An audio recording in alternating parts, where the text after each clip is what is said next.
You're watching Global Reference News with Sifo Amkezi. Let's take a look at the stories that made last week's international headlines. In what appeared to be a heroic capture of one of the Sinaloa cartel's most notorious drug kingpins by drug enforcement authorities, sources have revealed that Ishmael El Mayo Zambada's apprehension could not have happened were it not an inside job. New details concerning the arrest have revealed that El Mayo was forcefully taken on a charter plane in Mexico and brought to the U.S. against his will by Joaquin Guzman Lopez, the son of known captured cartel boss Joaquin El Chapo Guzman. There is much speculation concerning the situation, with some claiming that the younger Guzman participated in this capture as part of a deal for his father El Chapo, who is currently serving a life sentence at a maximum security prison in Florence, Colorado. After weeks of violent engagements with local Haitian gangs, Kenyan forces have appeared to brought some rest to the streets of Port-au-Prince. As part of a United Nations-sanctioned mission, Kenyan police were deployed to the Caribbean island after months of gang chaos and civil unrest following the collapse of the central government.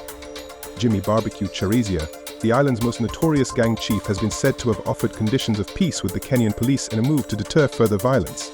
However, sources on the ground in Haiti say that both sides, the Kenyan police and Haitian gangs, are still actively in combat.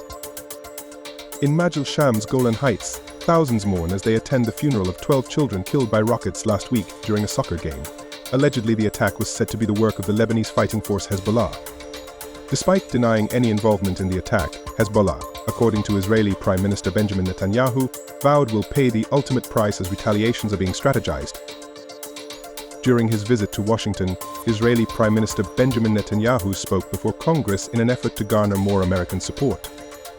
With his nation currently embattled in what many have called an ethnic genocide of its Palestinian population, such optics have led to declining support for Israel and its military campaign. Netanyahu has previously accused the Biden administration of withholding military aid amidst condemnation of Israel's excessive use of force. Several nations have also pressured the American government to sanction Israel until a ceasefire could be finalized.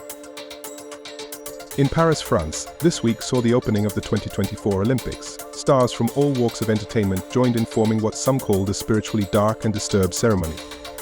Many of the Christian faith pointed out that the depiction of Christ by a woman in monstrous attire accompanied by men dressed in drag was sacrilege.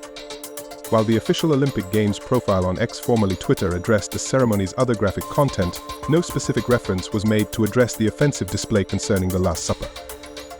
The polls are opening in Venezuela as more than 17 million will cast their vote as to continue with another 6 years of the Maduro regime or look to retire diplomat Edmundo Gonzalez as an alternative to lift the Latin American nation out of its current duress. According to sources, Gonzalez is representing a coalition of opposition parties after being selected in April as a stand-in for opposition powerhouse Maria Corina Machado, who was blocked by the Maduro-controlled Supreme Tribunal of Justice. For once, the opposition factions have managed to unite behind a single candidate in hopes this will unseat Maduro. In the United States, the nation suffered one of its biggest IT outages ever recorded when cybersecurity firm Crowdstrike failed to prevent an internet disconnection that grounded hundreds of planes and disrupted other online infrastructure, paralyzing a portion of the nation and affecting more than 8.5 million systems. $5.4 billion in damages have been calculated.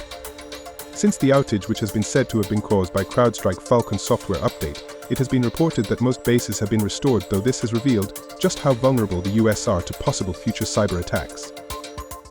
You've been watching Global Reference News International Headlines. For more international news, visit the GRN World portal at www.globalreferencenews.com.